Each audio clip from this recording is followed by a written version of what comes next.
From the conference center in Diffusé Salt depuis Lake City, l'auditorium du centre de conférence de Salt Lake City, voici la session du samedi matin de la 191e conférence générale d'octobre de l'Église de Jésus-Christ des Saints des Derniers Jours, avec des orateurs choisis parmi les autorités générales et les officiaux généraux de l'Église. La musique de cette session sera interprétée par le Tabernacle Choir à Temple Square. Cette émission est diffusée à titre de service public par Bonneville Distribution, sans autorisation écrite. Tout enregistrement, toute reproduction, transcription ou autre utilisation de cette émission est interdit. Henry Eyring, deuxième conseiller dans la première présidence de l'Église, dirigera cette session.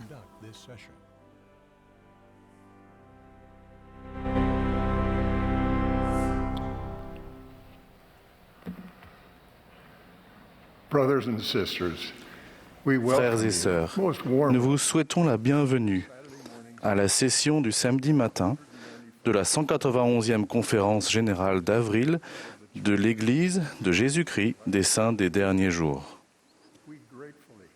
Nous souhaitons une bienvenue chaleureuse aux membres et amis de l'Église qui assistent à cette conférence où qu'ils soient dans le monde. Le président Nelson, qui préside la conférence, m'a demandé de diriger cette session.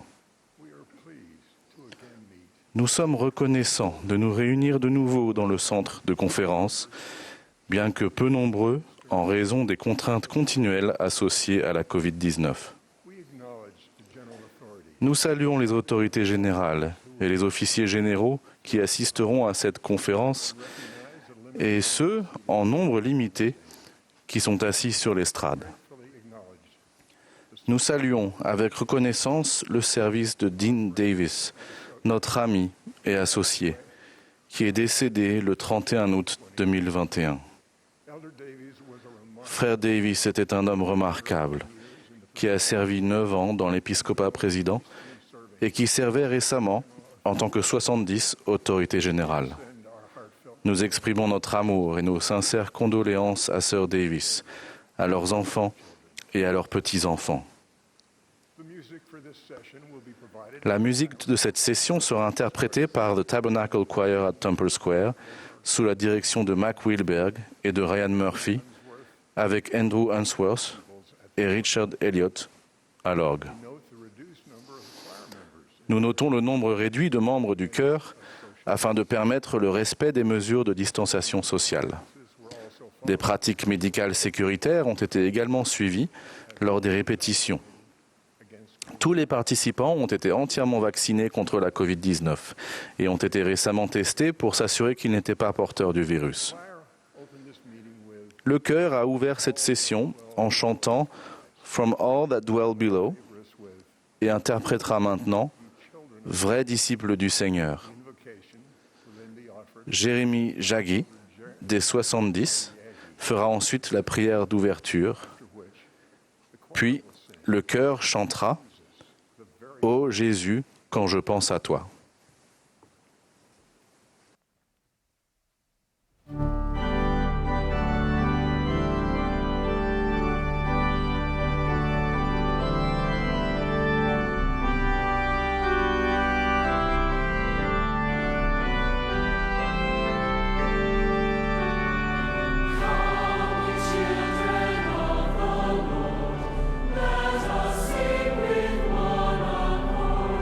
Let us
Heavenly Father, Père we céleste, come as thy children together venons en tant qu'enfants ensemble pour te rendre grâce de cette occasion de nous réunir. Nous te remercions pour ton merveilleux plan de bonheur pour chacun de nous. Nous te remercions pour le Sauveur Jésus-Christ qui a rendu possible pour nous de surmonter nos péchés, la mort, les épreuves. Nous te remercions, Dieu, pour notre prophète qui nous guide dans ces derniers jours. Nous te demandons, Père céleste,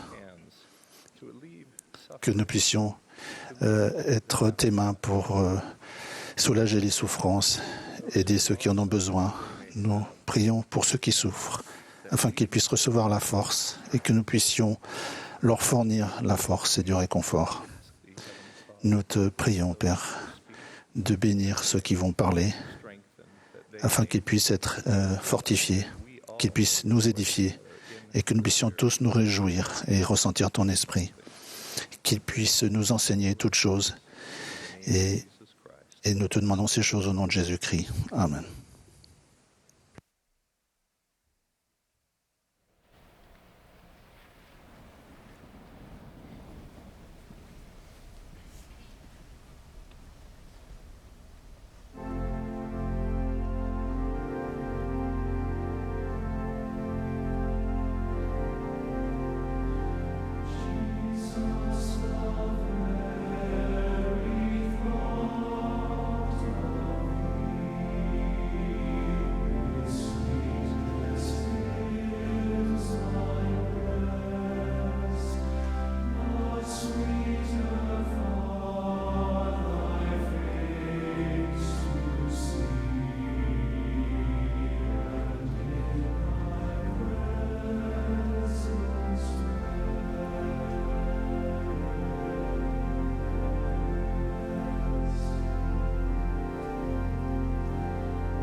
Nous aurons maintenant le plaisir d'écouter le président Nelson.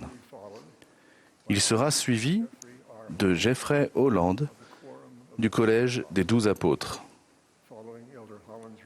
Après le discours de Frère Hollande, nous entendrons Sœur Bonnie Cordon, qui sert en tant que présidente générale des jeunes filles, et Ulysse Soares du Collège des 12 apôtres.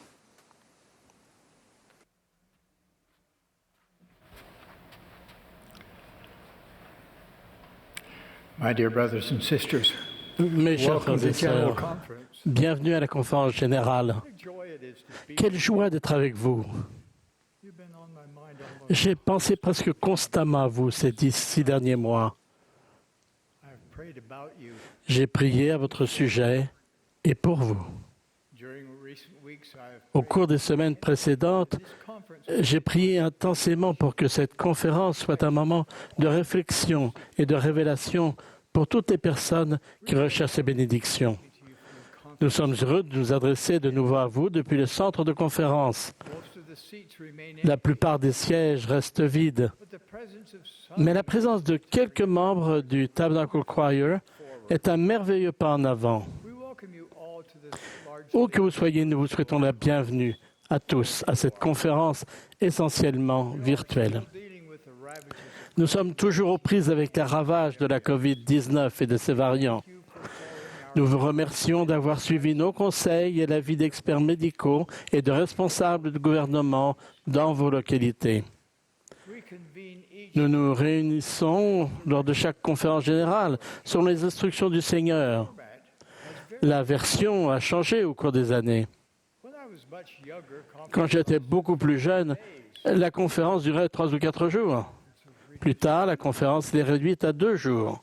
Every message Chaque message, hier et aujourd'hui, is the result of earnest était et est le résultat de prières sincères et de beaucoup d'inspiration spirituelle. general authorities and general Les autorités générales et les officiers généraux de l'Église qui prendront la parole concentreront leur message sur notre Sauveur Jésus-Christ, sur sa miséricorde et sur son pouvoir rédempteur infini. never been Il n'y a jamais eu de période de l'histoire du monde où la connaissance de notre Sauveur est plus vitale, personnellement et nécessaire pour chaque âme humaine. to every human soul. Imagine how quickly the Imaginez à devastating quelle rapidité les conflits dévastateurs du monde et ceux de notre propre vie seraient résolus si tous décidaient de suivre Jésus-Christ et d'obéir à ses enseignements. in that spirit. I invite Dans cet esprit, je vous invite à écouter 3 choses during this conference: pendant cette conférence. pure truth, La vérité pure, the pure doctrine of Christ, la doctrine pure du Christ and pure revelation. et la révélation pure. Contrary to the doubts of some, Contrairement aux incertitudes de certains, le bien et le mal existent réellement. there really is absolute. La vérité absolue, la vérité éternelle existe réellement. One of the plagues of our day is that L'un des fléaux de notre époque est que trop peu de gens savent où trouver la vérité. I can assure you, Et je vous assure day and tomorrow, que ce que vous entendrez aujourd'hui et demain constitue la vérité pure. the pure doctrine of Christ is La doctrine pure du Christ est puissante. Elle change la vie de chaque personne qui la comprend et cherche à la mettre en pratique dans sa vie. for her life. The doctrine of La Christ doctrine du Christ helps us find nous aide à trouver le chemin des alliances staying on et à demeurer. the well-defined path will ultimately Le fait de rester sur ce chemin étroit mais bien défini nous qualifiera finalement pour recevoir tout ce que Dieu a. Rien ne peut voir plus que tout ce que notre Père a. Finalement, revelation la révélation for the pure questions in your pour les questions que vous avez dans le cœur rendra cette conférence enrichissante et inoubliable. if you have not Si vous n'avez pas encore recherché le ministère du Saint-Esprit pour vous aider à entendre ce que le Seigneur désire que vous entendiez pendant ces 2 jours, je vous invite à le faire maintenant. please make this S'il vous plaît, faites de cette conférence une période d'un festin des messages du Seigneur par l'intermédiaire de ses serviteurs. Apprenez à les mettre en pratique dans votre vie. Ceci est l'Église de Jésus-Christ des saints des derniers jours. Nous sommes le peuple de son alliance. The Lord declared that he would hasten Le Seigneur a déclaré qu'il hâterait son œuvre en son temps ever-increasing pace. et le fait à un rythme de plus en plus rapide. Nous avons le privilège de participer à son œuvre sainte. I invoke a blessing Je prononce une bénédiction sur tous ceux qui recherchent davantage de lumière, de connaissance et de vérité. J'exprime mon amour pour chacun de vous. Au nom sacré de Jésus-Christ. Amen.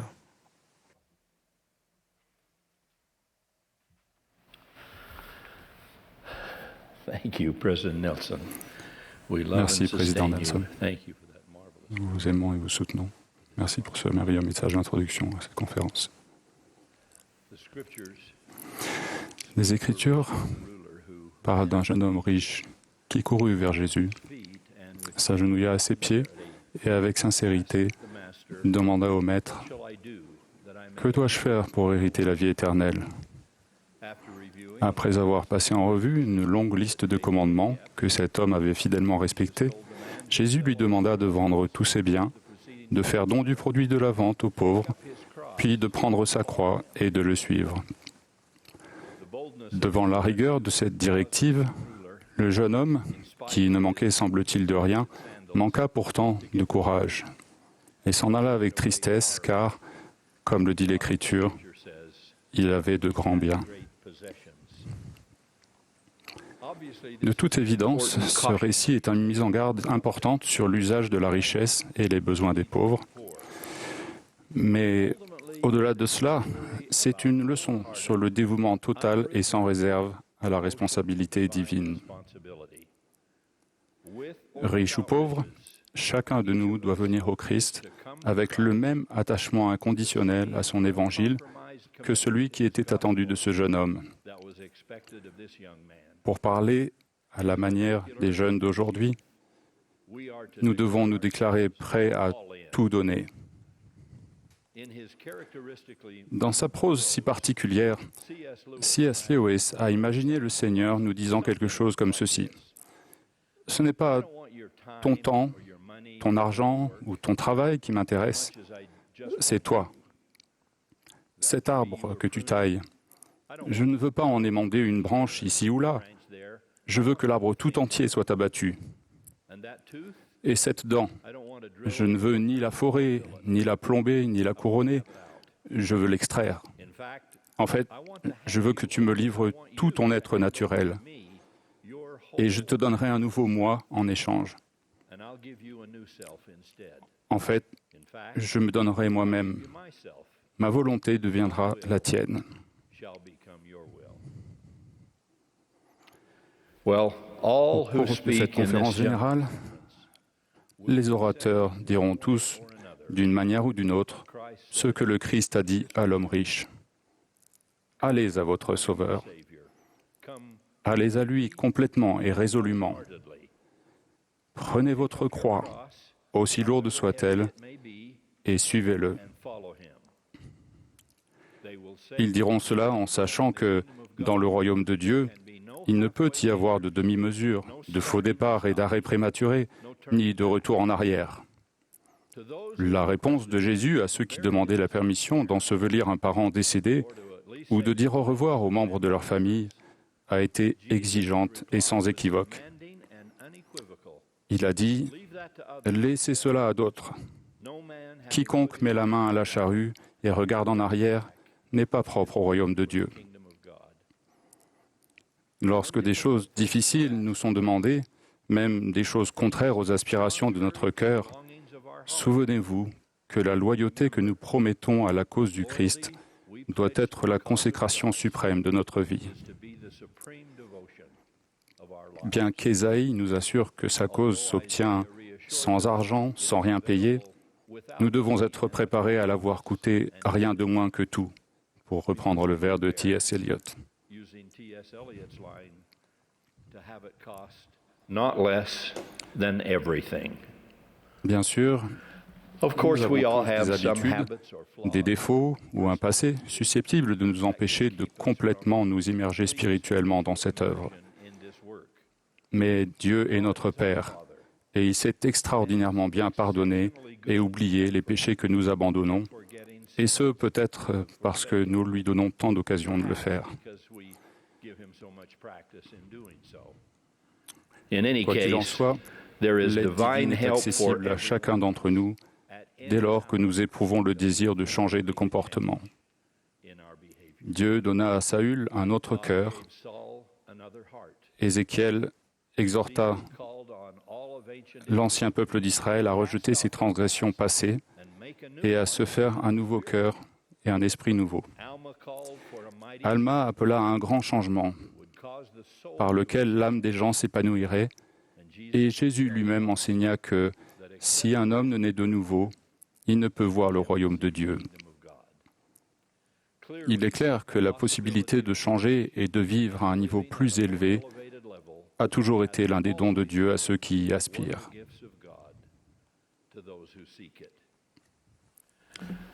Mes amis, à l'heure actuelle, nous trouvons toutes sortes de divisions et de subdivisions, d'ensembles et de sous-ensembles, de communautés en ligne et d'identités politiques, avec plus qu'assez d'hostilité pour tout le monde. Pourrions-nous nous demander si nous ne devons pas rechercher une vie plus élevée et plus sainte, pour reprendre l'expression du président Nelson? En le faisant, nous ferions bien de nous souvenir de cette période étonnante du livre de Mormon, au cours de laquelle les gens se sont posé cette question et y ont répondu de manière si affirmative. Et il arriva qu'il n'y eut pas de querelle parmi tout le peuple dans tout le pays, à cause de l'amour de Dieu qui demeurait dans le cœur du peuple. Et il n'y avait pas d'envie, ni de discorde, ni aucune sorte de lasciveté. Et assurément, il ne pouvait y avoir de peuple plus heureux parmi tout le peuple qui avait été créé par la main de Dieu. Il n'y avait pas de brigands, ni d'assassins, et il n'y avait pas non plus de lamanites, ni aucune sorte d'hite. Mais ils étaient un, enfants du Christ et héritiers du royaume de Dieu. Et comme ils étaient bénis. And how blessed were they. Quelle est la clé de cette avancée vers une vie de bonheur et de satisfaction?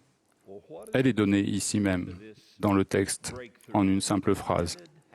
L'amour de Dieu demeurait dans le cœur du peuple.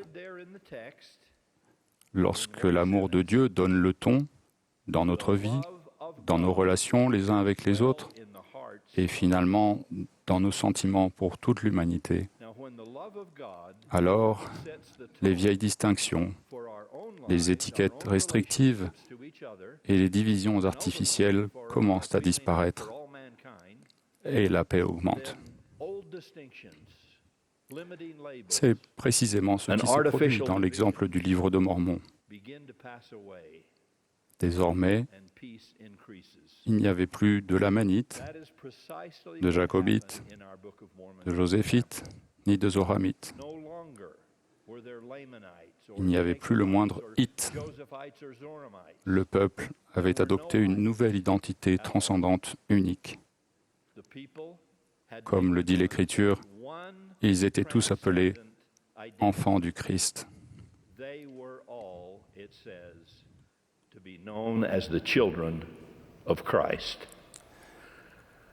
Évidemment, nous parlons ici du premier grand commandement donné à la famille humaine, celui d'aimer Dieu résolument, sans réserve ni compromis, c'est-à-dire de tout notre cœur, de tout notre pouvoir, de tout notre esprit et de toutes nos forces. Cet amour de Dieu est le premier grand commandement de l'univers. Mais la première grande vérité de l'univers est que Dieu nous aime exactement de cette façon, résolument, sans réserve ni compromis, de tout son cœur, de tout son pouvoir, de tout son esprit et de toutes ses forces. Et lorsque ces forces majestueuses, venant de son cœur et du nôtre, se rencontreront sans retenue, il en résultera une véritable explosion de puissance spirituelle et morale. Alors, comme l'a écrit Teilhard de Chardin, pour la seconde fois dans l'histoire du monde, l'homme aura découvert le feu.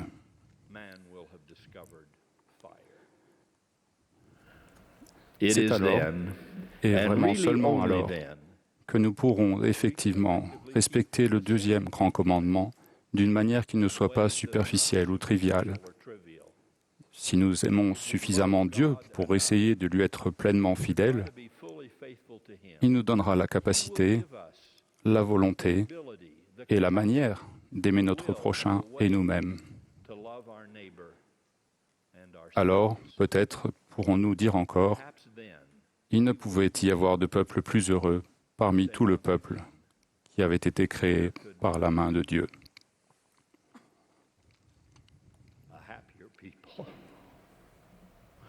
Among all the people who've been created by the hand of God. Frères et sœurs, Brothers and sisters, je prie pour que nous réussissions là où le jeune homme riche a échoué, afin que nous prenions la croix du Christ, si exigeant que cela puisse être, quelle que soit la difficulté et quel qu'en soit le prix. Je témoigne que quand nous nous engageons à suivre le Christ, le chemin passe d'une manière ou d'une autre par une couronne d'épines et une austère croix romaine.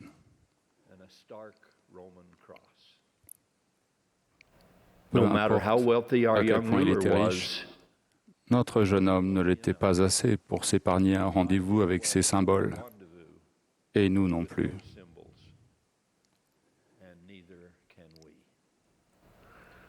Pour recevoir le plus grand de tous les biens en bénédiction, le don de la vie éternelle, c'est bien peu de choses que nous soyons appelés à tenir le cap pour suivre le souverain sacrificateur de la foi que nous professons. Notre étoile du matin, notre avocat et notre roi.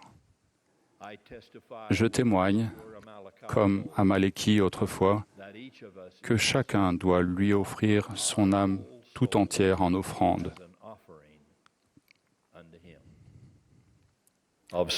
Évoquant cette dévotion résolue et constante, nous chantons « Gloire au mont sur lequel mes yeux sont rivés, mont de ton amour rédempteur. Voici mon cœur, prends-le, scelle-le, scelle-le à toi, ô Seigneur, au nom sacré de Jésus-Christ. Amen.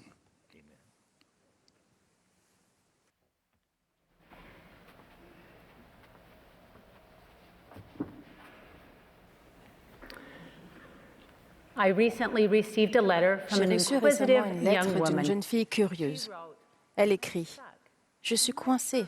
Je ne sais pas vraiment qui je suis, mais je sens que je suis ici pour quelque chose de grandiose. Avez-vous déjà éprouvé ce désir de comprendre le but de votre existence, vous demandant si notre Père céleste vous connaît et s'il a besoin de vous? Mes chers jeunes, je témoigne que la réponse est oui. Le Seigneur a un plan pour vous. Il vous a préparé pour cette époque, en ce moment, pour être une force bénéfique dans sa grande œuvre. Nous avons besoin de vous. Ce ne sera tout simplement pas aussi grandiose sans vous. Dans des circonstances sacrées, notre prophète bien-aimé, le prophète Nelson, m'a rappelé deux vérités simples qui sont essentielles à votre œuvre grandiose et glorieuse.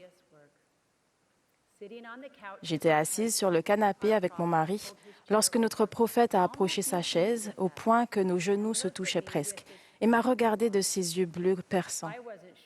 Je ne savais pas si mon cœur battait la chamade ou s'il s'était complètement arrêté lorsqu'il m'a appelée à devenir présidente générale des jeunes filles. Il m'a posé une question qui résonne encore dans mon cœur. Bonnie, quelle est la chose la plus importante que les jeunes doivent savoir? J'ai réfléchi un instant et j'ai répondu.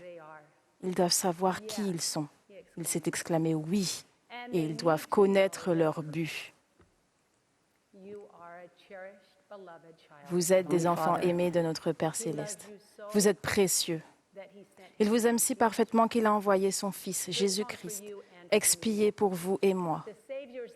L'amour du Sauveur pour nous est sans faille, même si nous sommes faillibles. Rien ne peut nous séparer de l'amour du Christ. Ce souvenir de cet amour vous aidera à repousser les confusions du monde qui tentent d'affaiblir votre confiance en votre identité divine et de vous rendre aveugle à votre potentiel. Lors d'une conférence FSY, j'ai rencontré 2 jeunes filles qui avaient eu des difficultés.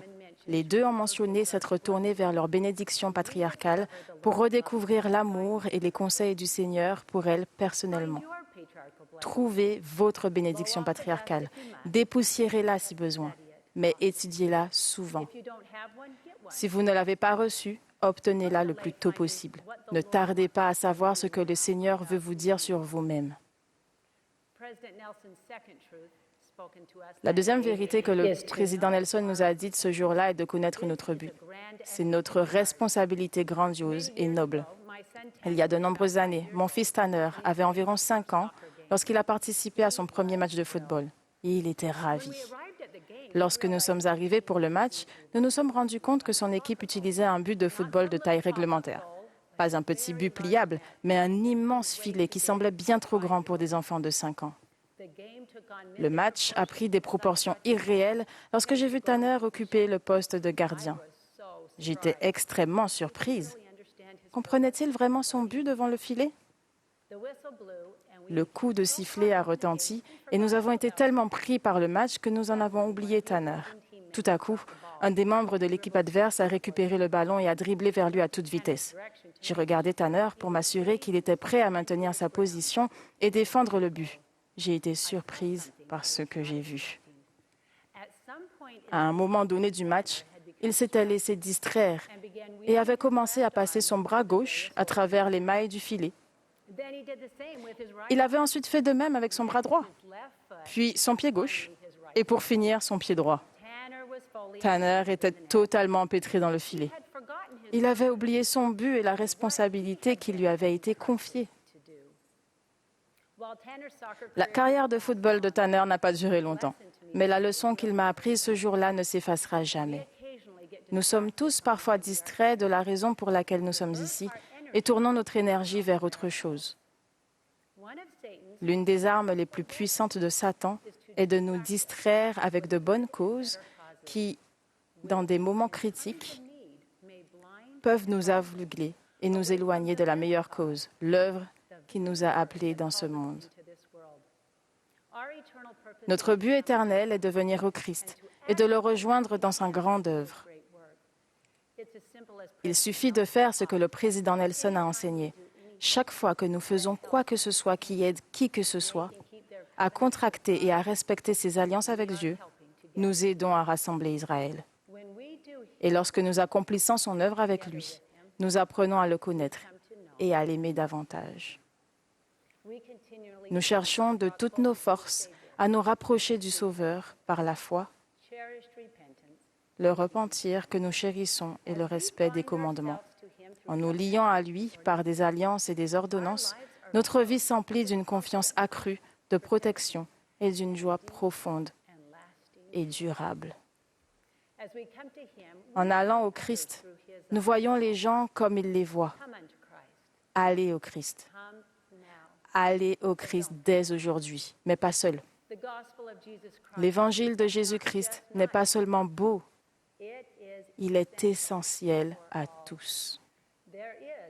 Il n'y a pas d'autre chemin ni de moyen par lequel l'homme puisse être sauvé, si ce n'est dans et par l'intermédiaire du Christ. Nous avons besoin de Jésus-Christ. Le monde a besoin de Jésus-Christ. Souvenez-vous que la meilleure façon d'améliorer le monde, c'est de préparer le monde au Christ en invitant chaque personne à le suivre. Le livre de Mormon comporte une histoire qui témoigne avec puissance du Sauveur ressuscité, passant du temps avec les Néphites. Pouvez-vous imaginer ce que ce serait?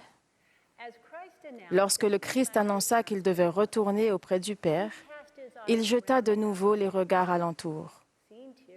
En voyant les larmes dans les yeux des gens, il sut que leur cœur aspirait à ce qu'il reste un peu. Il demanda, « En avez-vous parmi vous qui sont malades? Amenez-les ici. En avez-vous qui sont estropiés, ou aveugles, ou sourds, ou qui sont affligés de toute autre manière? Amenez-les ici, et je les guérirai. » Dans sa grande compassion, il ne mit pas de limite et appela tous ceux qui sont affligés de toute autre manière. J'aime le fait que pour Jésus-Christ, rien ne soit trop grave ou trop insignifiant à guérir. Il connaît également nos souffrances et appelle à lui amener les personnes angoissées et déprimées, les las, les orgueilleux et les incompris, les esseulés ou ceux qui sont affligés de toute autre manière. Et toute la multitude s'avança et il guérit chacun d'eux. Et tous, tant ceux qui avaient été guéris que ceux qui étaient sains, se prosternèrent à ses pieds et l'adorèrent. Je me demande chaque fois que je lis ceci, qui vais-je amener au Christ? Qui allez-vous emmener? Pouvons-nous jeter de nouveau les regards alentour comme il l'a fait pour nous assurer que personne n'est oublié et que chacun est invité à le connaître? Je vais vous donner un exemple qui montre à quel point cela est simple. Mon ami Peyton, âgé de 15 ans, avait pour objectif de lire chaque jour 5 versets des Écritures au petit déjeuner, mais elle ne l'a pas fait seule. Jetant de nouveau les regards alentour, elle a invité ses parents et ses frères et sœurs, y compris son frère de 5 ans. Cet acte apparemment petit correspond à l'enseignement du Christ lorsqu'il a dit « Amenez-les ici ». Cette invitation du Seigneur est toujours lancée aujourd'hui. Jeunes filles et jeunes gens, commencez maintenant, dans votre foyer. Voulez-vous prier et demander à notre Père céleste comment vous pouvez soutenir vos parents tandis qu'ils continuaient à aller au Christ? Ils ont besoin de vous tout autant que vous avez besoin d'eux. Puis regardez de nouveau vos frères et sœurs, vos amis et votre prochain. Qui allez-vous emmener au Christ? Notre Sauveur a déclaré, « Voici, je suis la lumière. Je vous ai donné l'exemple. » Nous ressentirons l'amour et la paix du Sauveur lorsque nous le rejoindrons pour sauver la famille de Dieu, car il a promis, « Celui qui me suit ne marchera pas dans les ténèbres, mais il aura la vie, la lumière de la vie. » Quelle époque glorieuse pour être engagé dans la cause du Christ. Oui, vous êtes ici pour quelque chose de grandiose. Je me joins au président Nelson qui a dit « Le Seigneur a besoin de vous pour changer le monde. En acceptant et en suivant sa volonté à votre égard, vous pourrez réaliser l'impossible. » Je témoigne hardiment que le Seigneur vous connaît et qu'il vous aime. Ensemble, nous ferons avancer son œuvre jusqu'au grand jour où le Christ lui-même reviendra sur cette terre et appellera chacun de nous à venir ici. Nous nous rassemblerons joyeusement, car nous sommes ceux qui vont au Christ, et nous n'y allons pas seuls. Au nom de Jésus-Christ. Amen.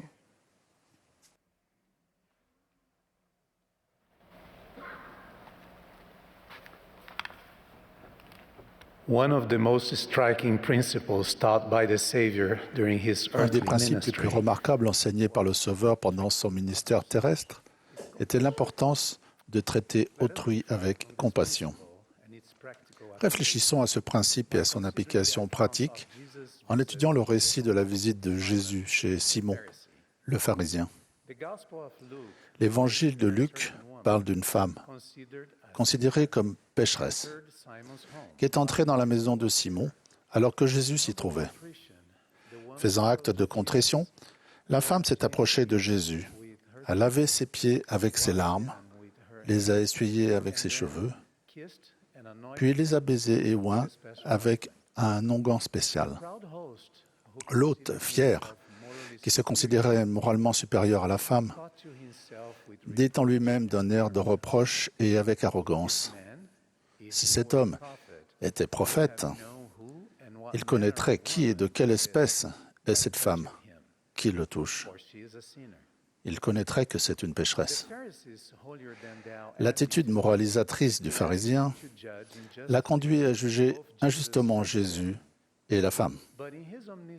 Mais dans son omniscience, le Sauveur connaissait les pensées de Simon et faisant preuve d'une grande sagesse, a récusé l'attitude condescendante de Simon et l'a réprimandé pour son manque de courtoisie dans son accueil d'un invité spécial, comme le Sauveur chez lui.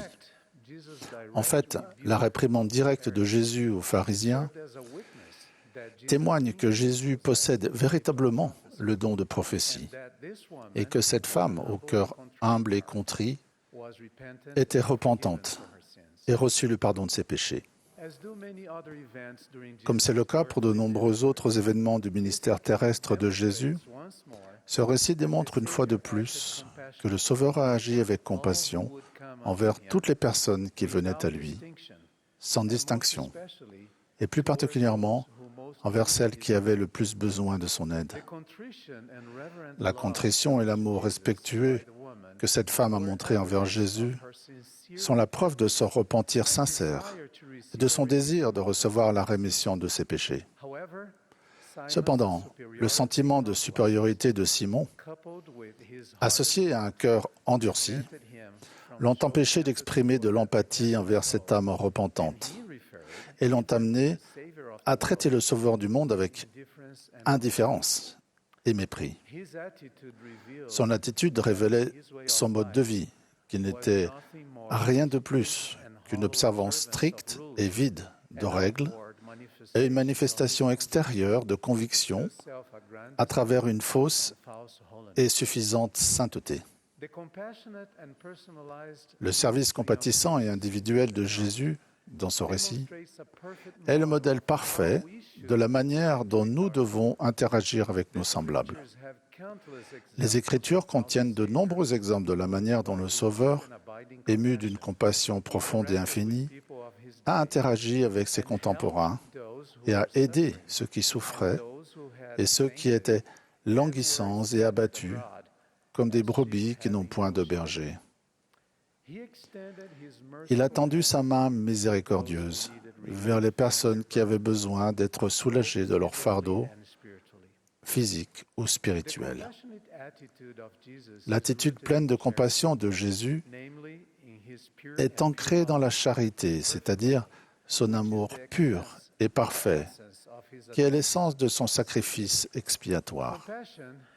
La compassion est une caractéristique fondamentale des personnes qui s'efforcent d'atteindre la sanctification, et cette qualité divine est interdépendante d'autres vertus chrétiennes, comme celle consistant à pleurer avec ceux qui pleurent et faire preuve d'empathie, de miséricorde et de gentillesse. Le fait d'exprimer de la compassion est en réalité l'essence de l'évangile de Jésus-Christ et la preuve évidente de notre proximité spirituelle et émotionnelle avec le Sauveur. De plus, cela montre le niveau d'influence qu'il a sur notre mode de vie et prouve l'étendue de notre esprit. Il est instructif d'observer que les actes de compassion de Jésus n'étaient pas occasionnels ou la manifestation obligée d'une liste de tâches à accomplir, mais l'expression quotidienne de son amour pur envers Dieu et ses enfants et son désir constant de les aider. Jésus pouvait identifier les besoins des gens, même à distance. Il n'est ainsi pas surprenant, par exemple, qu'immédiatement après avoir guéri le serviteur d'un centurion, Jésus s'est rendu de Capernaum à une ville appelée Naïn. C'est là que Jésus a accompli l'un de ses miracles les plus tendres de son ministère terrestre. Lorsqu'il a commandé à un jeune homme décédé, le fils unique d'une veuve, de se lever et de vivre. Jésus a non seulement ressenti la souffrance intense de cette pauvre mère, mais aussi les circonstances difficiles de sa vie, et il a été ému d'une compassion réelle envers elle. Comme la femme pécheresse et la veuve de Naïn, de nombreuses personnes dans notre cercle d'influence recherchent le réconfort, l'attention, l'inclusion et toute l'aide que nous pouvons leur offrir. Nous pouvons tous être des instruments entre les mains du Seigneur et agir avec compassion envers les nécessiteux, comme l'a fait Jésus. Je connais une petite fille qui est née avec une fente labiale importante et un bec de lièvre. Le deuxième jour de sa vie, elle a dû subir la première de nombreuses opérations. Émue par une véritable compassion pour les personnes qui font face aux mêmes défis, cette fille et ses parents s'efforcent de soutenir, de faire preuve de compréhension et d'aider émotionnellement les personnes qui ont cette même réalité à affronter. Ils m'ont écrit récemment et m'ont dit, à travers les difficultés de notre fille, nous avons eu l'occasion de rencontrer des gens merveilleux qui avaient besoin de réconfort, de soutien et d'encouragement. Il y a quelque temps, notre fille, qui a 11 ans maintenant, a parlé avec les parents d'un bébé qui a le même problème. Pendant cette conversation, notre fille a enlevé temporairement le masque qu'elle portait en raison de la pandémie pour que les parents voient qu'il y a de l'espoir, même s'il reste à ce bébé un long chemin à parcourir au cours des quelques prochaines années pour résoudre ce problème. Nous sommes extrêmement reconnaissants pour l'occasion d'exprimer notre empathie envers les personnes qui souffrent, comme le Sauveur le fait envers nous. Nous ressentons que notre souffrance diminue chaque fois que nous contribuons à atténuer celle de quelqu'un d'autre. Mes chers amis, lorsque nous nous efforçons intentionnellement d'avoir une attitude empreinte de compassion dans notre mode de vie, telle que celle montrée par le Sauveur, nous deviendrons plus sensibles aux besoins d'autrui. Grâce à cette sensibilité accrue, des sentiments d'intérêt véritable et d'amour imprégneront chacune de nos actions. Le Seigneur reconnaîtra nos efforts et il nous bénira certainement avec des occasions d'être des instruments entre ses mains pour adoucir les cœurs et apporter du soulagement aux personnes aux mains languissantes. La réprimande faite à Simon, le pharisien, par Jésus, a également confirmé le fait que nous ne devons jamais juger nos semblables avec dureté et cruauté, parce que nous avons tous besoin de la compréhension et de la miséricorde de notre Père céleste aimant pour nos imperfections. N'est-ce pas exactement ce que le Sauveur a enseigné lorsqu'il a déclaré « Pourquoi vois-tu la paille qui est dans l'œil de ton frère et n'aperçois-tu pas la poutre qui est dans ton œil ?» Nous devons admettre qu'il n'est pas facile de comprendre toutes les circonstances qui contribuent à l'attitude et à la réaction de quelqu'un. Les apparences peuvent être trompeuses et ne permettent souvent pas d'évaluer avec justesse le comportement de quelqu'un. À la différence de vous et moi, le Christ est capable de voir clairement toutes les facettes d'une situation donnée. Même s'il connaît toutes nos faiblesses, le Sauveur ne nous condamne pas hâtivement, mais il continue de travailler avec nous, avec compassion, dans la durée, pour nous aider à ôter la poutre de notre œil. Jésus regarde toujours au cœur, non à ce qui frappe les yeux. Il a lui-même déclaré « Ne jugez pas selon l'apparence ». Maintenant, réfléchissez au conseil sage du Sauveur adressé aux 12 Néphites à propos de cette question. Et sachez que vous serez juges de ce peuple, selon le jugement que je vous donnerai, qui sera juste. C'est pourquoi, quelle sorte d'homme devriez-vous être? En vérité, je vous dis, tel que je suis. C'est pourquoi je voudrais que vous soyez parfaits, tout comme moi ou comme votre Père qui est dans les cieux est parfait. Dans ce contexte, le Seigneur établit un jugement pour les personnes qui décident de juger injustement les lacunes supposées d'autrui. Pour nous qualifier et juger de manière juste Nous devons nous efforcer de devenir comme le Sauveur et regarder les imperfections des autres avec compassion, à travers même ses yeux. Si nous prenons en compte le fait qu'il nous reste encore un long chemin à parcourir avant d'atteindre la perfection, il serait peut-être préférable pour nous de nous asseoir aux pieds de Jésus et d'implorer sa miséricorde pour nos propres imperfections, comme l'a fait la femme repentante dans la maison du pharisien, et ne pas passer tant de temps et d'énergie à nous focaliser sur les imperfections supposées d'autrui. Mes chers amis, je témoigne qu'en nous efforçant d'incorporer l'exemple de compassion du Sauveur dans notre vie, notre capacité de louer les vertus de nos voisins augmentera et notre instinct naturel de juger leurs imperfections diminuera. Notre communion avec Dieu augmentera et notre vie sera certainement plus douce, nos sentiments plus tendres et nous trouverons une source sans fin de bonheur. Nous serons connus comme des artisans de paix, dont les paroles sont douces comme la rosée d'un matin de printemps. Je prie pour que nous devenions plus longanimes et compréhensifs envers nos semblables, et que la miséricorde du Seigneur, d'une manière parfaitement douce, apaise notre impatience envers les imperfections des autres. C'est l'invitation que le Sauveur nous lance. Je témoigne qu'il vit. Il est le modèle parfait d'une vie de disciple miséricordieux et patient. Je témoigne de ces vérités au saint nom du Sauveur Jésus-Christ. Amen.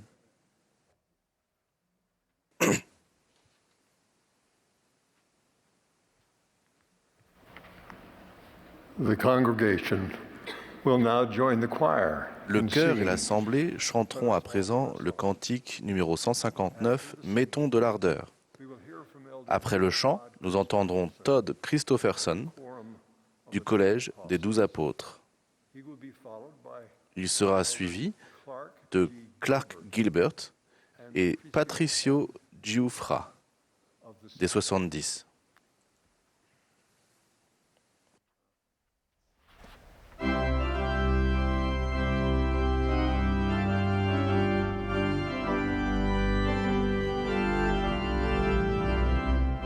This is the Saturday Voici morning la session 191e conférence générale d'octobre de l'Église de Jésus-Christ des Saints des Derniers Jours. of the Church of Jesus Christ of Latter-day Saints.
Our Heavenly Father loves us profoundly and perfectly. Notre Père céleste nous aime profondément et parfaitement.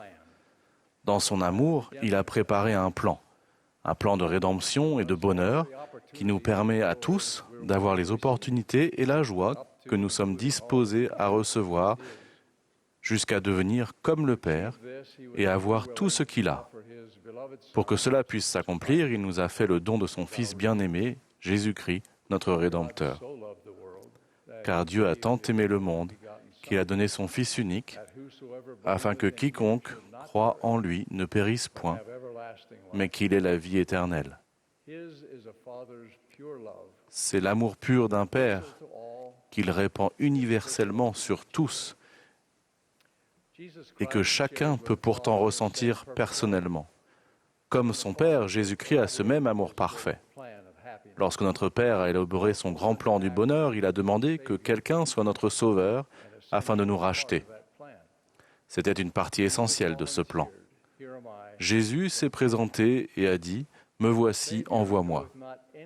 Le Sauveur ne fait rien qui ne soit pour le profit du monde, car il aime le monde, au point de donner sa propre vie afin d'attirer tous les hommes à lui. C'est pourquoi il ne commande à personne de ne pas prendre part à son salut. Cet amour divin nous procure du réconfort et de la confiance en abondance, tandis que nous prions le Père au nom du Christ. Aucun de nous n'est un étranger pour eux. Nous ne devons pas hésiter à nous adresser à notre Père céleste, même lorsque nous nous sentons indignes. Nous pouvons avoir confiance en la miséricorde et les mérites de Jésus-Christ pour être entendus. En demeurant dans l'amour de Dieu, nous dépendons de moins en moins de l'approbation des autres pour être guidés. L'amour de Dieu n'excuse pas le péché. Il offre la rédemption. Comme l'amour de Dieu est universel, certains disent qu'il est inconditionnel. Ils pensent que cela signifie que les bénédictions de Dieu sont inconditionnelles et que le salut est inconditionnel. Mais ce n'est pas le cas. Certains diront « Le Seigneur m'aime tel que je suis ». Et c'est tout à fait vrai. Mais il ne peut pas nous faire entrer dans son royaume tel que nous sommes, car rien d'impur ne peut y demeurer ou demeurer en sa présence. Nous devons d'abord nous repentir de nos péchés. Le professeur Hugh Nibley a fait remarquer que le royaume de Dieu ne peut supporter le plus petit péché avec le moindre degré d'indulgence. La moindre marque de corruption signifierait que l'autre monde ne serait ni incorruptible ni éternel. La moindre faille dans un bâtiment, une institution ou une personne se révélera fatale dans cette longue course vers l'éternité. Les commandements de Dieu sont stricts, car son royaume et ses citoyens peuvent y demeurer uniquement s'ils rejettent constamment le mal et choisissent sans exception le bien. Jeffrey Holland a fait la remarque suivante. Jésus comprenait clairement ce que beaucoup ont l'air d'oublier dans notre culture moderne. Il y a une différence essentielle entre le commandement de pardonner le péché, ce qu'il a la capacité infinie de faire, et l'avertissement qu'il ne faut pas le tolérer, ce qu'il n'a jamais fait, pas même une seule fois. Malgré nos imperfections actuelles, nous pouvons toujours espérer obtenir un nom et une position, une place dans son Église et dans le monde céleste. Après avoir clairement fait savoir qu'il ne peut excuser le péché ni fermer les yeux sur lui, le Seigneur nous assure que celui qui se repent et obéit au commandement du Seigneur sera pardonné. Il a dit « Et toutes les fois que mon peuple se repentira, je lui pardonnerai ses offenses envers moi. » La repentance et la grâce divine résolvent ce dilemme. Souvenez-vous aussi des paroles qu'Amulek a dit à Zizrom dans la ville d'Ammonia. Car il lui dit que le Seigneur viendrait certainement racheter son peuple, mais qu'il ne viendrait pas le racheter dans ses péchés, mais le racheter de ses péchés. Et il a reçu du Père le pouvoir de les racheter de leurs péchés à cause du repentir. C'est pourquoi il a envoyé ses anges annoncer la nouvelle des conditions du repentir qui amènent au pouvoir du Rédempteur pour le salut de leur âme. Avec la condition du repentir, le Seigneur peut faire preuve de miséricorde sans frustrer la justice, et Dieu ne cesse pas d'être Dieu. Comme vous le savez, les voix du monde s'opposent au Christ, ou veulent tout sauf le Christ. Notre époque est dans la même situation que ce que raconte le livre de Mormon, lorsque des personnalités charismatiques cherchaient à dominer injustement les autres, prônaient la liberté sexuelle et promouvaient l'accumulation de richesses comme but de l'existence. Leur philosophie justifiait le fait de commettre un petit péché, et même beaucoup de péchés, mais aucune ne pouvait offrir la rédemption. Celle-ci n'est possible que grâce au sang de l'agneau. Ce que les partisans de tout sauf le Christ ou tout sauf le repentir ont de mieux à offrir est la déclaration infondée que le péché n'existe pas et que même s'il existe, il n'engendre aucune conséquence. Je vois mal cet argument avoir beaucoup de poids lors du jugement dernier. Nous n'avons pas besoin de tenter l'impossible pour essayer de trouver des raisons à nos péchés. Nous n'avons pas besoin non plus de tenter l'impossible pour effacer les effets de nos péchés par nos seuls mérites. Notre religion n'est pas une religion de la rationalisation, ni une religion du perfectionnisme, mais une religion de la rédemption. La rédemption grâce à Jésus-Christ. Grâce à son expiation, nos péchés sont cloués sur sa croix et nous sommes pardonnés et purifiés.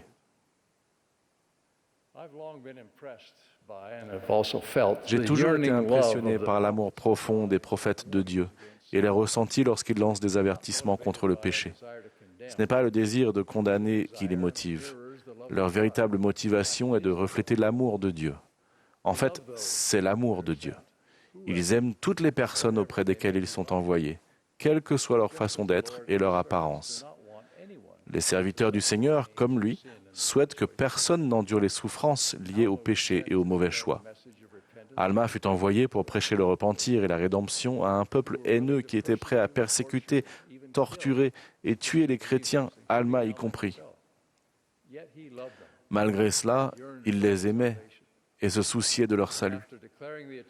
Après avoir enseigné l'expiation du Christ au peuple d'Ammonia, Alma fit la supplication suivante. « Et maintenant, mes frères, je souhaite du plus profond de mon cœur, oui, avec une grande anxiété, et même jusqu'à la souffrance, que vous écoutiez mes paroles et rejetiez vos péchés, afin d'être élevés au dernier jour et d'entrer dans le repos de Dieu. » Le président Nelson a dit, « C'est précisément parce que nous nous soucions profondément de tous les enfants de Dieu que nous proclamons sa vérité. » L'amour de notre Père Céleste et de son Fils comporte des attentes. Une fois de plus, je cite le président Nelson. « Les lois de Dieu découlent entièrement de son amour infini pour nous et de son désir que nous atteignions notre plein potentiel. Parce que notre Père Céleste et Jésus-Christ vous aiment, ils ne veulent pas vous laisser tel que vous êtes. Parce qu'ils vous aiment, ils veulent que vous vous repentiez parce que c'est le chemin qui mène au bonheur. Mais c'est votre choix. Ils respectent votre libre arbitre. Vous devez choisir de les aimer, de les servir et de respecter leurs commandements. Ensuite, ils peuvent vous bénir et vous aimer plus abondamment. Leur principale attente est que nous donnions aussi de l'amour.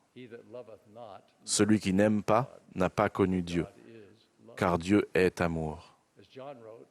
Jean a écrit, « Bien-aimés, si Dieu nous a ainsi aimés, nous devons aussi nous aimer les uns les autres. » Joy Jones, ancienne présidente générale de la primaire, a raconté que lorsqu'elle était jeune mariée, elle a été appelée avec son mari à rendre visite à une famille qui ne venait plus à l'église depuis des années afin de prendre soin d'elle. Il est apparu très clairement dès la première visite que leur présence n'était pas appréciée.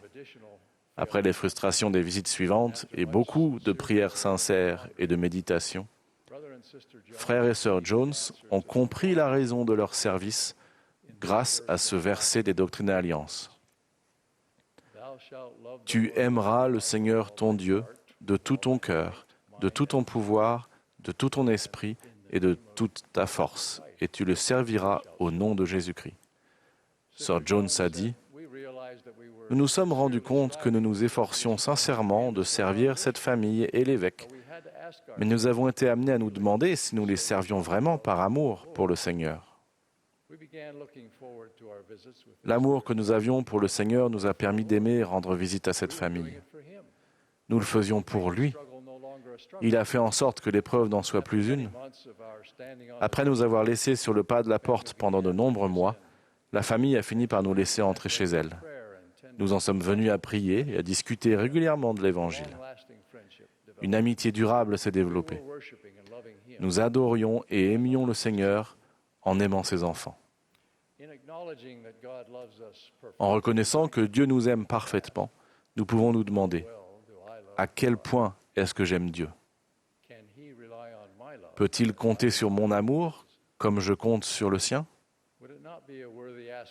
Ne serait-ce pas une noble aspiration que de vivre de façon que Dieu puisse nous aimer pas uniquement malgré nos échecs, mais également en raison de ce que nous devenons ? Ou bien qu'il puisse dire de nous ce qu'il a dit d'E.M. Smith, « Car moi, le Seigneur, je l'aime à cause de l'intégrité de son cœur. » Souvenons-nous de la douce réprimande de Jean. Car l'amour de Dieu consiste à garder ses commandements, et ses commandements ne sont pas pénibles. En effet, ses commandements ne sont pas pénibles, c'est tout le contraire. Ils jalonnent le chemin de la guérison, de la joie, de la paix et du bonheur.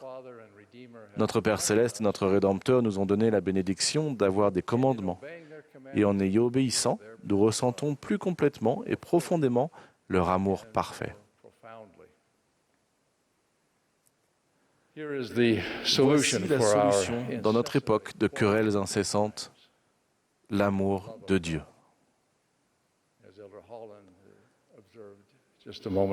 Tout comme Elder Holland l'a déclaré il y a quelques instants, à l'âge d'or de l'histoire du Livre de Mormon, après le ministère du Sauveur, il est rapporté qu'il n'y eut pas de querelle dans le pays, à cause de l'amour de Dieu qui demeurait dans le cœur du peuple. Tandis que nous nous efforçons d'édifier Sion, nous nous souvenons de la promesse faite dans le livre de l'Apocalypse. Heureux sont ceux qui obéissent à ses commandements, afin d'avoir droit à l'arbre de vie et d'entrer par les portes dans la ville sainte.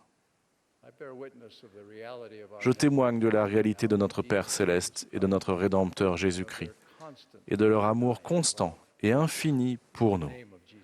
Au nom de Jésus-Christ, Amen.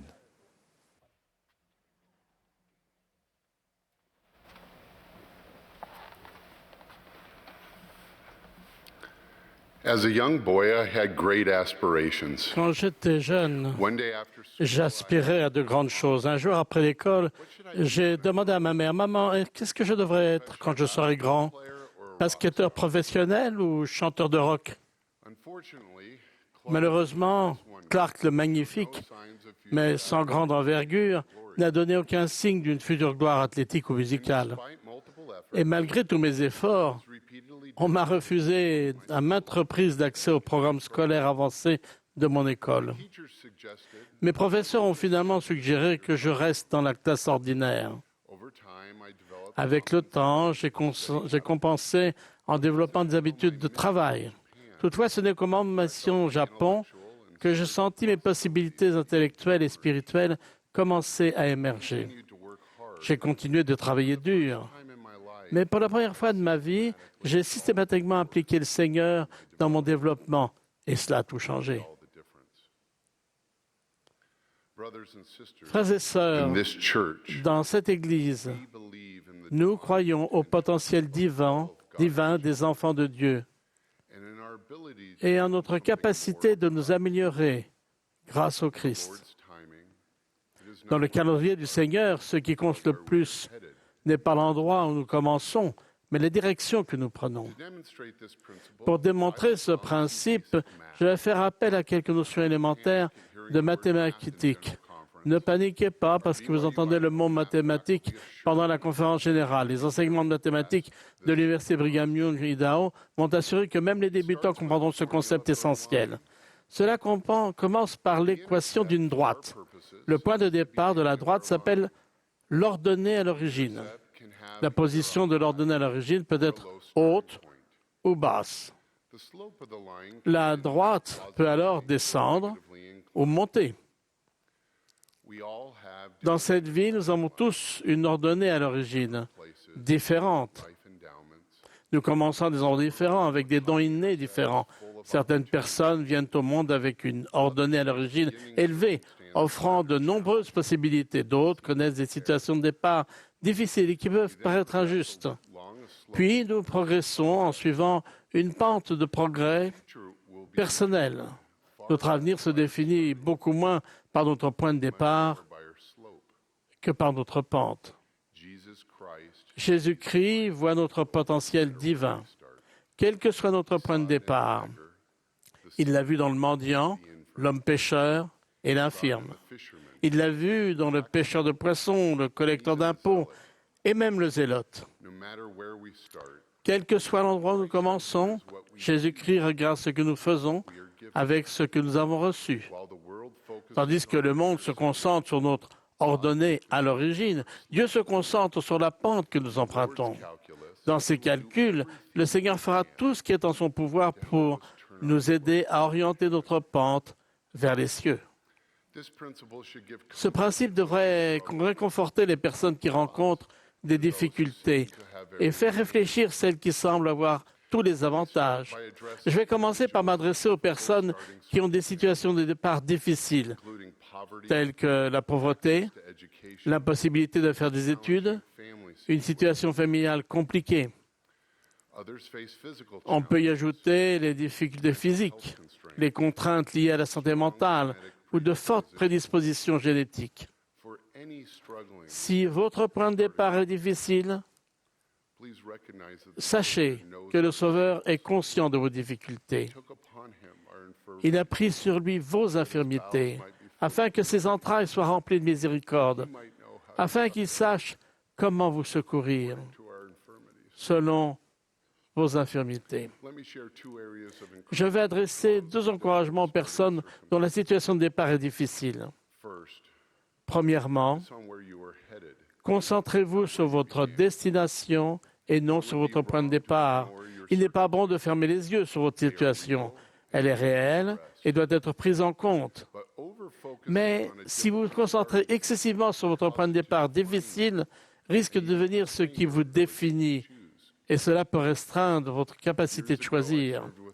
Il y a des années, je me suis occupé d'un groupe de jeunes des quartiers défavorisés de Boston, en Massachusetts, pour qui l'Évangile et les attentes de l'Église étaient quelque chose de totalement nouveau. Il était tentant de laisser mon empathie et mes préoccupations à l'égard de leur situation me pousser à abaisser les normes fixées par Dieu. J'ai fini par me rendre compte que le moyen le plus efficace de montrer mon amour était de ne jamais abaisser le niveau de mes attentes. Avec tout ce que je savais faire, nous nous sommes concentrés sur leur potentiel et chacun d'eux a commencé à élever sa pente. Leur progression dans l'Évangile était graduelle, mais constante. Aujourd'hui, ils ont fait une mission, obtenu des diplômes d'études supérieures, se sont mariés au temple et mènent une vie personnelle et professionnelle remarquable. Deuxièmement, impliquez le Seigneur dans le processus d'élévation de votre pente. Lorsque j'étais président du programme d'études internationales BYU Pathway Worldwide, j'ai participé à une veillée spirituelle en présence d'une vaste assemblée à Lima, au Pérou, où Carlos Godoy était l'orateur. En regardant l'assemblée, il a paru profondément touché en voyant tant d'étudiants d'université fidèles de la première génération. Songeant peut-être à son propre parcours dans des circonstances similaires, Frère Godoy a déclaré avec émotion, « Le Seigneur vous aidera plus que vous ne pouvez vous aider vous-même. Alors impliquez le Seigneur dans ce processus. » Le prophète Néphi a enseigné que c'est par la grâce que nous sommes sauvés après tout ce que nous pouvons faire. Nous devons faire notre part, mais ce n'est que par sa grâce que nous pouvons atteindre notre potentiel divin. Pour finir, je vais adresser 2 recommandations aux personnes dont le point de départ est élevé. Premièrement, pouvons-nous manifester une certaine humilité concernant une situation que nous n'avons pas créée nous-mêmes? Comme Rex Lee, ancien président de l'Université Brigham Young, l'a dit à ses étudiants, nous avons tous bu à des puits que nous n'avons pas creusés et nous sommes tous chauffés à des feux que nous n'avons pas construits. Il a ensuite demandé à ses étudiants de faire restitution et de remplir les puits éducatifs que les pionniers avaient creusés. Le fait de ne pas réensemencer les champs cultivés par d'autres peut être l'équivalent au fait de restituer un talent sans accroissement. Deuxièmement, lorsque nous nous concentrons sur un point de départ élevé, nous pouvons nous trouver piégés par l'impression que nous prospérons alors qu'en réalité, notre pente intérieure ne montre pas de progression. Clayton Christensen, professeur à Harvard, a enseigné que les personnes qui réussissent le mieux sont celles qui sont les plus humbles, parce qu'elles sont suffisamment confiantes pour être corrigées et pour apprendre de n'importe qui. Todd Christofferson nous a conseillé d'être disposés à accepter, voire à rechercher la correction. Même quand les choses semblent aller bien, nous devons chercher des occasions de nous améliorer en ayant recours à la prière. Que nous commencions dans une situation d'abondance ou de difficulté, nous n'atteindrons notre plein potentiel qu'en faisant de Dieu notre partenaire. Récemment, j'ai eu une conversation avec un éducateur de renommée nationale qui m'interrogeait sur la réussite de BYU Pathway. Il était intelligent et sa demande était sincère, mais il était clair qu'il voulait une réponse dépourvue de spiritualité. Je lui ai parlé de nos programmes de rétention et de nos actions de mentorat, mais j'ai conclu en disant « Toutes ces pratiques sont bonnes, mais la vraie raison de la progression de nos étudiants est que nous leur enseignons leur potentiel divin. Imaginez que toute votre vie, on vous ait dit que vous ne pouviez pas réussir. Puis imaginez l'effet que cela aurait si l'on vous enseignait que vous êtes vraiment un fils ou une fille de Dieu, doté d'un potentiel divin. » Il a réfléchi un instant, puis il a simplement répondu « C'est très puissant. » Frères et sœurs, l'un des miracles de cette Église, qui est celle du Seigneur, est que chacun d'entre nous peut s'améliorer grâce au Christ. Je ne connais aucune organisation qui donne à ses membres davantage d'occasions de servir, de faire restitution, de se repentir, de devenir de meilleures personnes. Que nous commencions dans des situations spirituelles de difficulté ou d'abondance. Gardons notre regard et notre pente tournée vers les cieux. Si nous le faisons, le Christ nous conduira à un lieu plus élevé. Au nom de Jésus-Christ. Amen.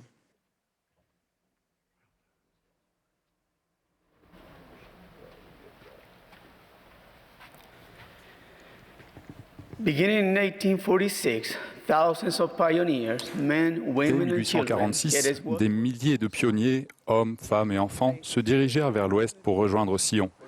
Leur grande foi motivait leur courage sans limite. Certains n'arrivèrent jamais au terme du voyage, car ils moururent en chemin. D'autres firent face à une grande adversité, mais allèrent de l'avant avec foi. Grâce à eux, des générations plus tard, ma famille jouit des bénédictions du véritable évangile de Jésus-Christ. Comme un autre jeune homme dont je parlerai plus tard, j'avais 14 ans lorsque j'ai commencé à me poser des questions concernant la religion et mes croyances. J'assistais aux réunions d'une autre confession religieuse près de chez moi, mais j'ai éprouvé le désir d'aller voir beaucoup d'églises différentes. Un après-midi, j'ai remarqué 2 jeunes hommes en costume sombre et chemise blanche qui entraient chez mes voisins. Ils avaient l'air spéciaux.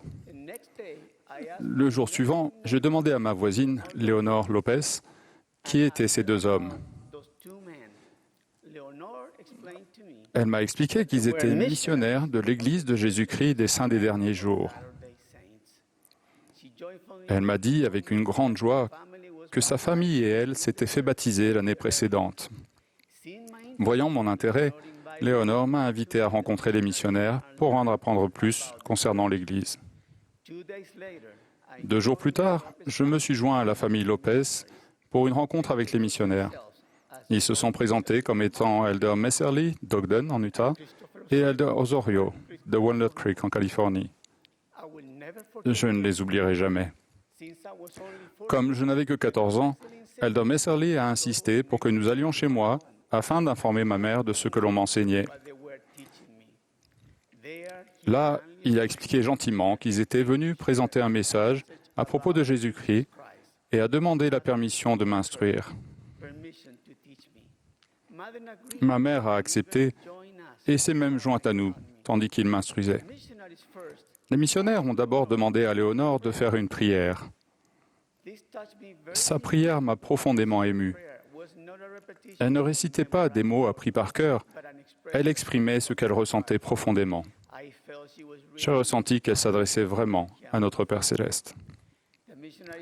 Les missionnaires nous ont ensuite parlé de Jésus-Christ. Ils ont montré une image du Christ qui m'a marqué, parce qu'elle le représentait ressuscité et vivant. Ils ont poursuivi en nous enseignant comment Jésus avait établi son Église primitive, lui-même en étant à la tête, accompagné de 12 apôtres. Ils nous ont parlé de l'apostasie et ont expliqué que la vérité et l'autorité du Christ avaient été retirées de la terre après la mort de ses apôtres. Et ils nous ont dit qu'au début du XIXe siècle, un jeune garçon de 14 ans, du nom de Joseph Smith, avait fréquenté différentes églises à la recherche de la vérité. Plus le temps passait, plus il était troublé.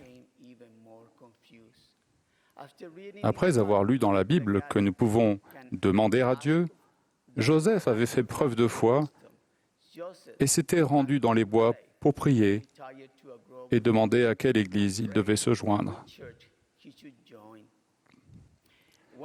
L'un des missionnaires a lu le récit de ce qui était arrivé tandis qu'il priait. Je vis exactement au-dessus de ma tête une colonne de lumière plus brillante que le soleil descendre peu à peu jusqu'à tomber sur moi.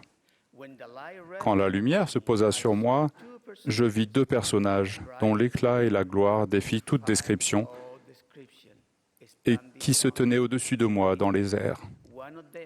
L'un d'eux me parla, m'appelant par mon nom, et dit, en me montrant l'autre, « Celui-ci est mon fils bien-aimé, écoute-le. » Au cours de cette leçon, l'Esprit m'a confirmé plusieurs vérités. Premièrement, Dieu écoute toutes les prières sincères de ses enfants. Les cieux sont ouverts à tous et pas uniquement à un petit nombre.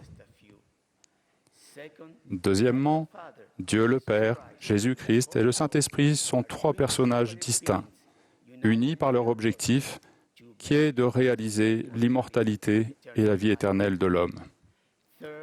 Troisièmement, nous sommes créés à l'image de Dieu. Notre Père céleste et son Fils, Jésus-Christ, ont un corps de chair et d'os, comme nous, mais il est glorifié et parfait, et le Saint-Esprit est un personnage d'esprit. Quatrièmement, par l'intermédiaire de Joseph Smith, Jésus-Christ a rétabli son évangile et sa véritable Église sur la terre. L'autorité de la prêtrise conférée aux apôtres du Christ il y a 2000 ans est la même que celle qui a été conférée à Joseph Smith et Oliver Cowdery par Pierre, Jacques et Jean. Et finalement, il existe un autre témoignage de Jésus-Christ, le Livre de Mormon. Écrit par d'anciens prophètes, il relate l'histoire de peuples qui ont vécu dans les Amériques avant, pendant et après la naissance de Jésus. Nous y apprenons qu'ils connaissaient, aimaient et adoraient le Christ et qu'il leur est apparu après sa résurrection. L'Esprit m'a profondément ému lorsque j'ai appris ce que le Sauveur leur a déclaré. « Voici, je suis Jésus-Christ, dont les prophètes ont témoigné qu'il viendrait au monde. » Les missionnaires nous ont donné un exemplaire du Livre de Mormon. Nous avons lu et accepté l'invitation qui se trouve à la fin, qui dit « Et lorsque vous recevrez ces choses, je vous exhorte à demander à Dieu, le Père éternel, au nom du Christ, si ces choses ne sont pas vraies. Et si vous demandez d'un cœur sincère, avec une intention réelle, ayant foi au Christ, il vous en manifestera la vérité par le pouvoir du Saint-Esprit. Et par le pouvoir du Saint-Esprit, vous pouvez connaître la vérité de toutes choses. Cela fait presque 45 ans que ma mère et moi avons découvert la joie et le pouvoir de la foi au Christ.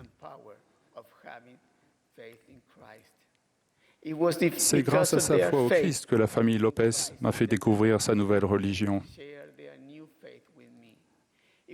C'est grâce à leur foi au Christ que ces deux missionnaires ont quitté leur foyer des États-Unis pour nous trouver, ma mère et moi.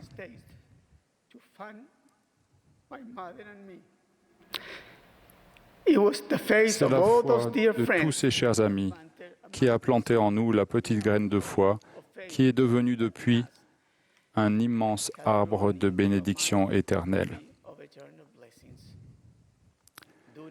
Au cours de ces années bénies, nous avons appris que, comme l'a déclaré le président Nelson, toute bonne chose dans la vie, toute bénédiction potentielle d'importance éternelle commence par la foi. Permettre à Dieu de prévaloir dans notre vie commence par la foi qu'il est disposé à nous guider. Le repentir véritable commence par la foi que Jésus-Christ a le pouvoir de nous purifier, de nous guérir et de nous fortifier. J'invite chacun de nous à renforcer continuellement sa foi au Christ. Il a changé la vie de ma mère bien-aimée et la mienne, et ne cesse de changer celle de toutes les personnes qui le cherchent. Je sais que Joseph Smith est le prophète du rétablissement, que le président Nelson est le prophète aujourd'hui, que Jésus est le Christ vivant et notre Rédempteur, et que notre Père Céleste vit et répond à toutes les prières de ses enfants. Je témoigne de ces vérités au nom sacré de Jésus-Christ. Amen.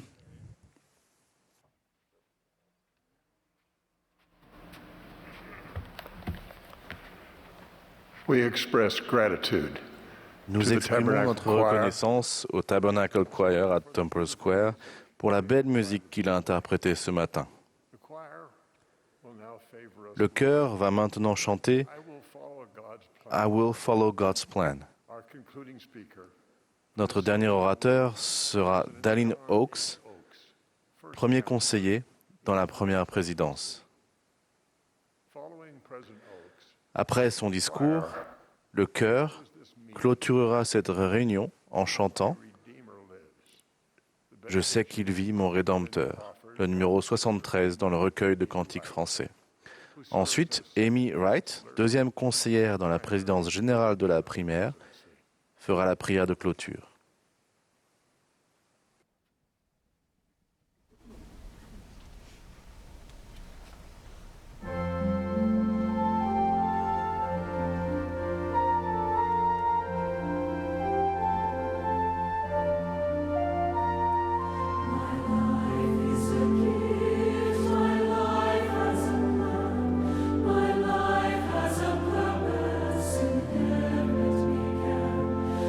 Choice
Il y a de nombreuses années, Marky Peterson, du Collège des 12 apôtres, a commencé un discours par cet exemple fictif. Je cite, « Paul et sa femme Lucie sont de braves gens, honnêtes et droits. Cependant, ils ne vont pas à l'église et ils estiment qu'ils peuvent être suffisamment bons sans cela. Ils enseignent à leurs enfants l'honnêteté, la vertu, et ils se disent que c'est à peu près tout ce que l'Église ferait pour eux. D'ailleurs, ils insistent sur le fait qu'ils ont besoin de leur week-end pour des activités récréatives en famille et que ce serait véritablement un obstacle pour eux d'aller à l'Église. Aujourd'hui, mon message concerne les personnes bonnes et à l'esprit religieux qui ont cessé de se rendre dans leur Église ou d'y prendre une part active. Quand je dis leur Église, j'inclus les synagogues, les mosquées et autres organisations religieuses. Nous sommes préoccupés de voir que dans tous ces lieux, l'assistance accuse une baisse importante dans tout le pays. Si nous cessons d'accorder de la valeur à nos églises, pour quelque raison que ce soit, nous mettons notre vie spirituelle en péril. Et quand un grand nombre de personnes se séparent de Dieu, cela réduit les bénédictions qu'il donne à nos nations.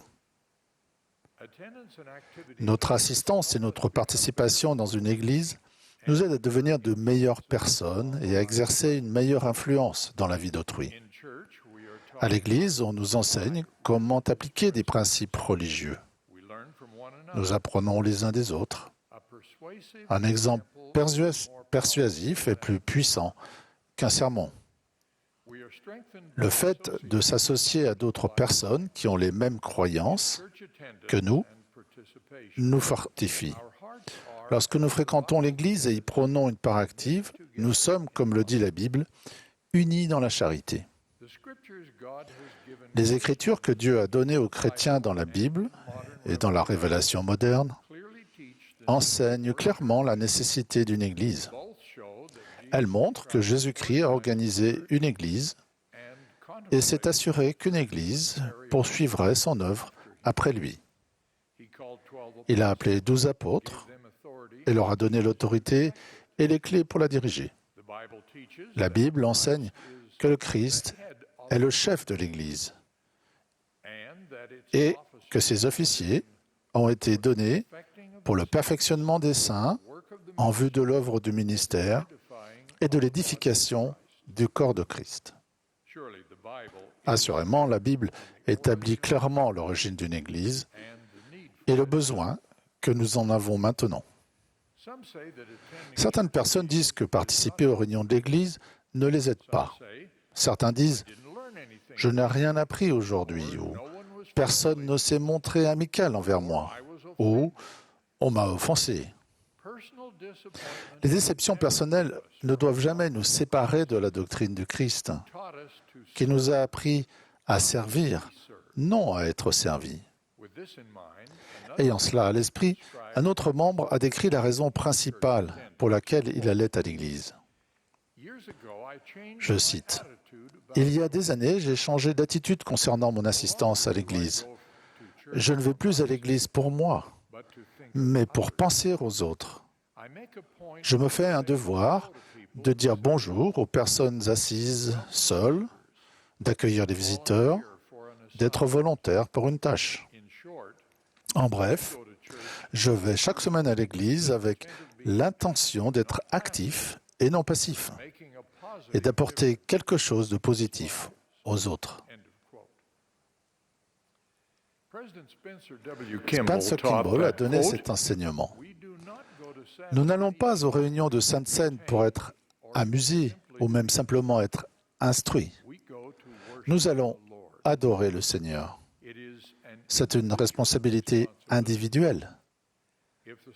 Si les réunions sont un échec pour vous, c'est vous qui avez échoué. Personne ne peut adorer pour vous. Vous devez adorer le Seigneur vous-même.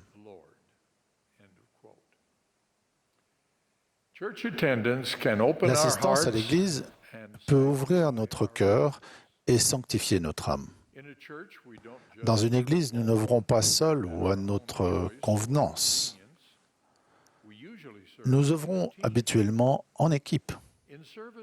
Dans le service, nous trouvons des occasions divines de nous élever au-dessus de l'individualisme de notre époque. Le service dirigé par l'Église nous aide à vaincre l'égoïsme qui retarde notre progression spirituelle. Mentionnons brièvement d'autres avantages importants. À l'Église, nous nous associons avec des personnes merveilleuses qui s'efforcent de servir Dieu. Cela nous rappelle que nous ne sommes pas seuls dans nos activités religieuses. Nous avons tous besoin d'être associés à d'autres personnes et les associations au sein de l'Église sont parmi les meilleures que nous puissions connaître pour nous, notre conjoint et nos enfants. Les études montrent que sans ces associations, en particulier entre des enfants et des parents fidèles, il est de plus en plus difficile aux parents d'élever des enfants dans leur foi. Jusqu'ici, j'ai parlé des églises en général. Je vais maintenant parler des raisons particulières d'être membre, pratiquant et participant au sein de l'Église rétablie du Sauveur, l'Église de Jésus-Christ des Saints des derniers jours. Bien entendu, nous affirmons que les Écritures, anciennes et modernes, enseignent clairement l'origine et le besoin d'une Église dirigée par et avec l'autorité de Jésus-Christ, notre Seigneur. Nous témoignons également que l'Église de Jésus-Christ rétablie l'a été pour enseigner la plénitude de sa doctrine et pour officier avec l'autorité de sa prêtrise afin d'accomplir les ordonnances nécessaires pour entrer dans le royaume de Dieu. Les membres qui cessent d'aller à l'Église et s'appuient uniquement sur leur spiritualité se séparent de ces principes fondamentaux de l'Évangile.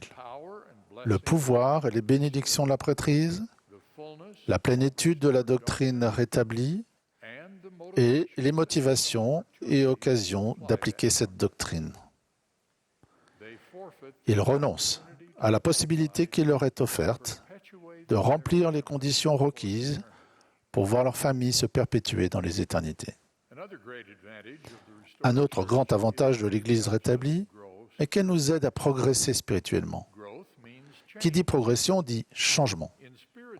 En termes spirituels, cela signifie se repentir et chercher à se rapprocher du Seigneur.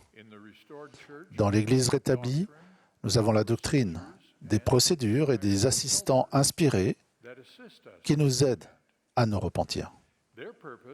Leur objectif, même lors de commissions d'examen du statut de membre, n'est pas de condamner comme le ferait une cour pénale.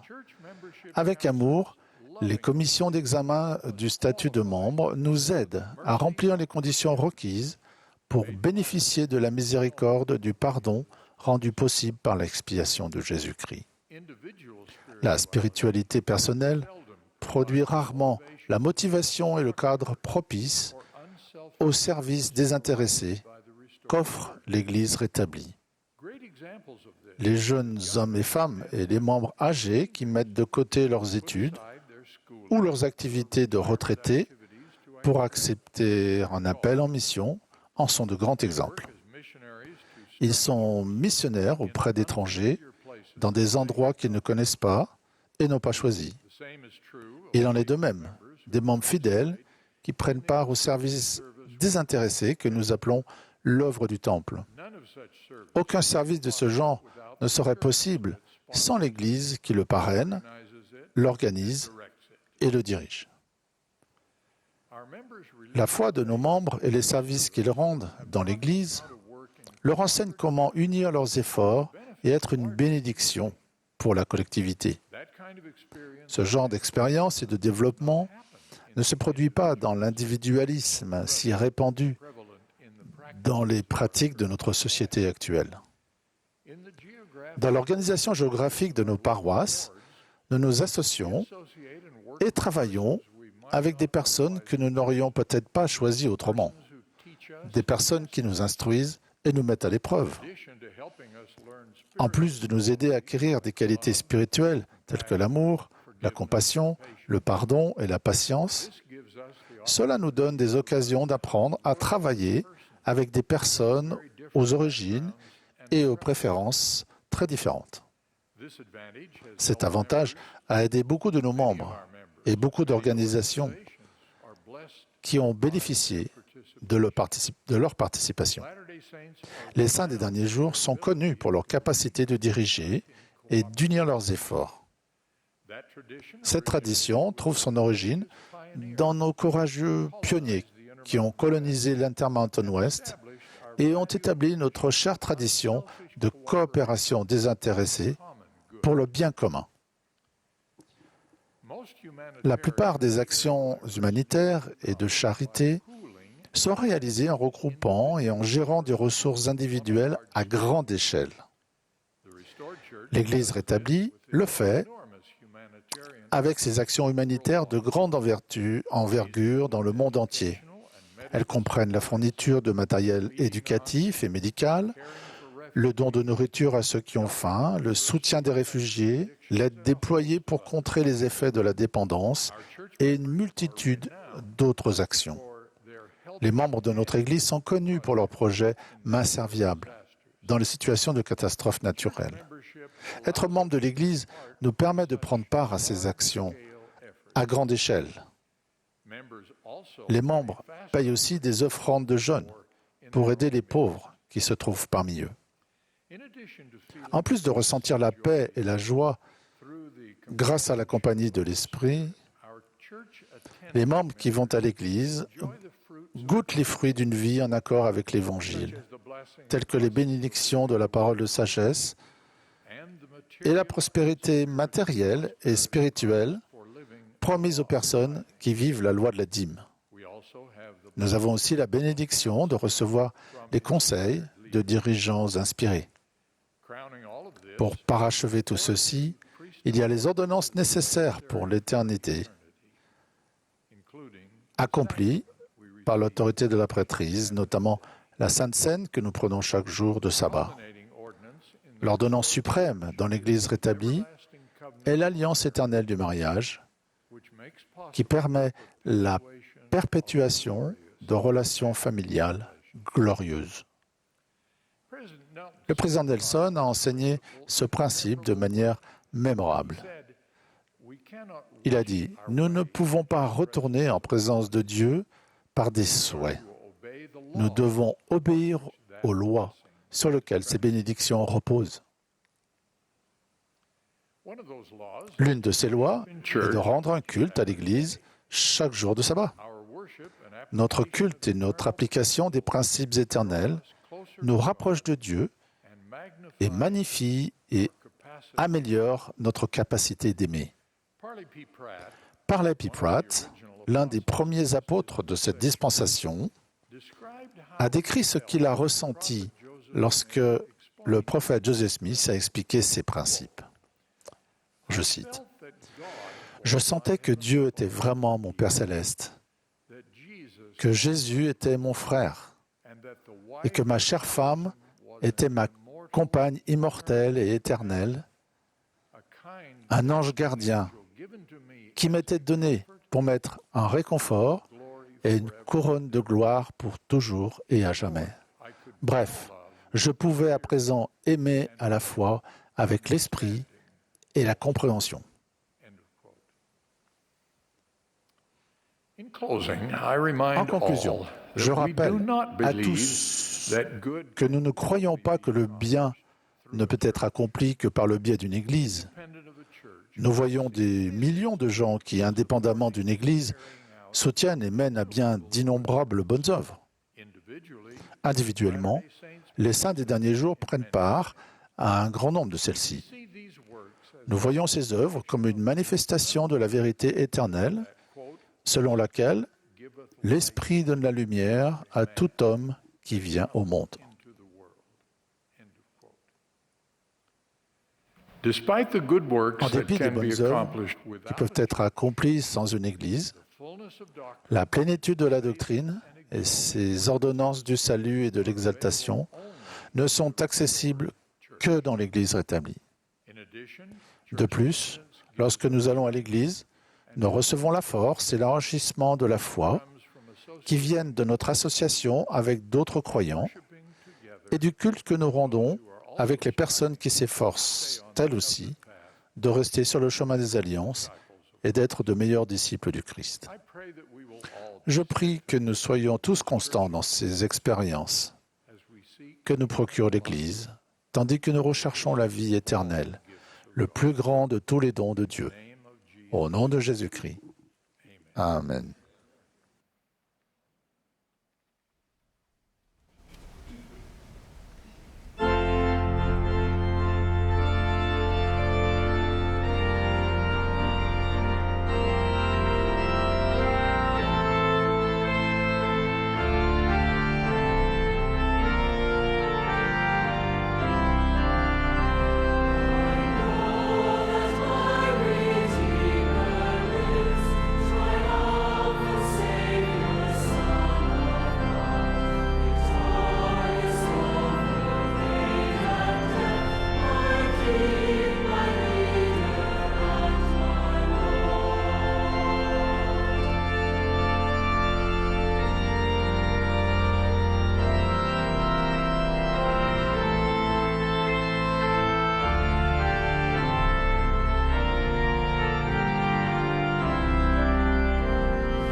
Our dear Heavenly Father, Notre très as bon we Père éternel, bow our heads together today, nous nous inclinons devant toi aujourd'hui et nous le faisons avec beaucoup d'amour et de reconnaissance dans nos cœurs pour toi et pour le don de ton Fils Jésus-Christ.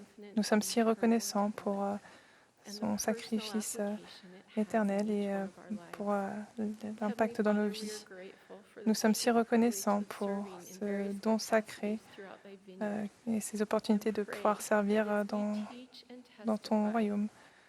Et nous te demandons de nous aider lorsque nous témoignons de l'Évangile, que ceux qui sont autour de nous puissent en penser plus à nous, moins à nous et plus à Jésus-Christ. C'est la prière que nous te laissons en nom sacré de Jésus-Christ, notre ami. Amen.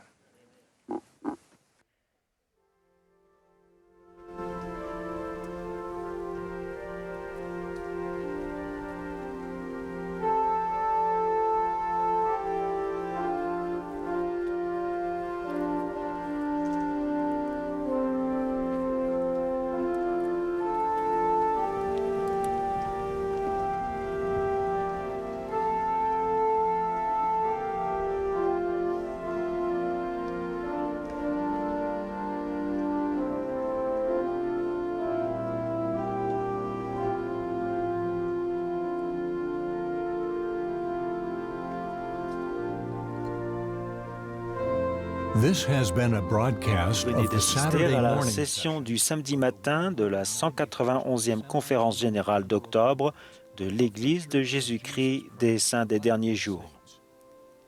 Les orateurs étaient choisis parmi les dirigeants de l'Église. Les chants étaient interprétés par le Tabernacle Choir Temple Square. Cette émission a été diffusée à titre de service public par Bonneville Distribution. Tout enregistrement, toute reproduction, transcription ou autre utilisation de cette émission sans autorisation écrite sont interdits.